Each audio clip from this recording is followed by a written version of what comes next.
Fala galera, tudo bem? Tudo certo? Tudo tranquilo? Hoje é segunda-feira, dia 8 de maio de 2023 e começa agora o Geografia em 5 minutos. Vamos começar o Geografia em 5 minutos com talvez a notícia mais esperada dos últimos 3 anos, que ocorreu na última sexta-feira, dia 5 de maio. A Organização Mundial da Saúde, a OMS, certo? Decretou o fim da pandemia de coronavírus. O que isso significa? Significa que o coronavírus não é mais uma emergência global. Não quer dizer que o coronavírus não mata, não quer dizer que o coronavírus deixou de ser transmitido, mas o número de mortes em queda e a velocidade de contaminação diminuindo, certo? Entende-se que não é mais uma ameaça global a pandemia do coronavírus. Então, oficialmente, depois de 3 anos que ela foi decretada, finalmente ela foi encerrada. Tá? Com relação ao Brasil, vem acontecendo algumas situações bem interessantes. O número de mortos despencou, a taxa de contaminação vem caindo e a imunidade na população vem aumentando. E isso não é só no Brasil, em outros países também. Por isso que entende-se que a pandemia chegou ao fim e por isso que a OMS decretou o seu fim. É importante ressaltar também que mecanismos que haviam sido ativados por conta da pandemia se encerram com a decretação do fim, como, por exemplo, verbas especiais, empréstimos, financiamentos, mecanismos que a OMS cria para ajudar os países a combater a doença, certo?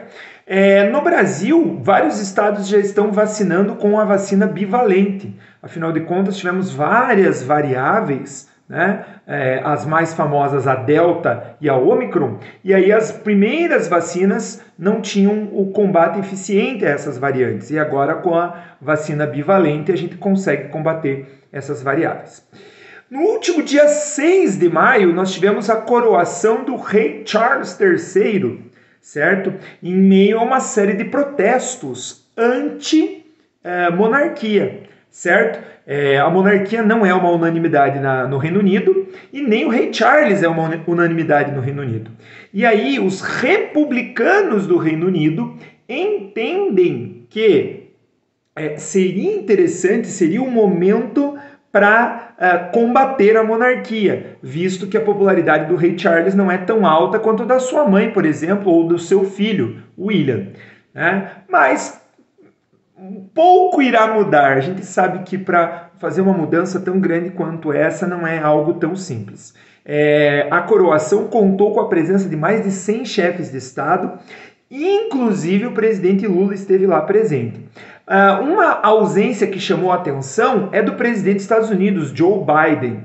Desde que os Estados Unidos se tornou independente, nenhum representante como presidente dos Estados Unidos esteve presente. Mas o Joe Biden mandou sua esposa, Jill Biden, à coroação do rei Charles. Certo? Outra notícia que bagunçou a semana aí foi a suposta fraude na carteira de vacinação do ex-presidente Jair Bolsonaro. O que não faz muito sentido, uma vez que ele tinha passaporte diplomático, então ele não precisava ter fraudado a sua carteira de vacinação. E é justamente isso que a Polícia Federal está investigando. Se ele realmente fraudou, se ele era consciente desta fraude e se isso for realmente comprovado, como que ele será julgado. Provavelmente ele será enquadrado no crime de falsidade ideológica, certo? E a notícia mais recente aconteceu no último domingo, dia 7, no dia de ontem, é a onda de mortes na terra Yanomami.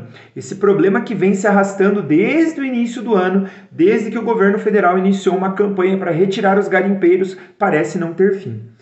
Após a morte de alguns indígenas, agora nós estamos com uma série de mortes de garimpeiros. No último final de semana, 3 venezuelanos foram assassinados. Um pai, o seu filho e a esposa, que o menino não era filho da mulher que foi assassinada. Um senhor com 60 anos, que era o pai, a esposa com 28 e o filho com 24. Eles eram imigrantes venezuelanos, estavam trabalhando nesse garimpo e foram assassinados. Já chega a 8 o número de mortes de garimpeiros nessa última onda de assassinato na terra Yanomami.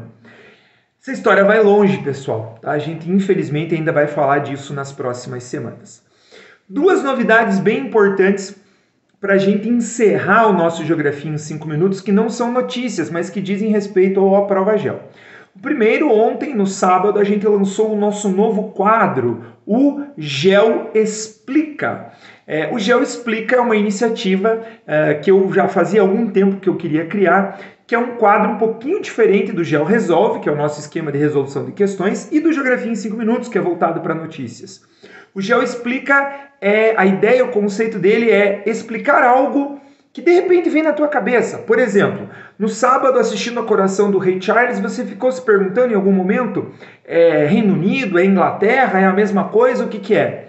Então, para esse tipo de dúvida, a gente criou o Geo Explica, certo? Já está disponível no Instagram, você pode assistir.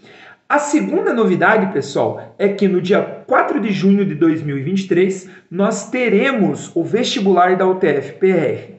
E o AprovaGel está lançando uma revisão de véspera, que será postada no YouTube no dia 2 de junho, antes da prova, obviamente.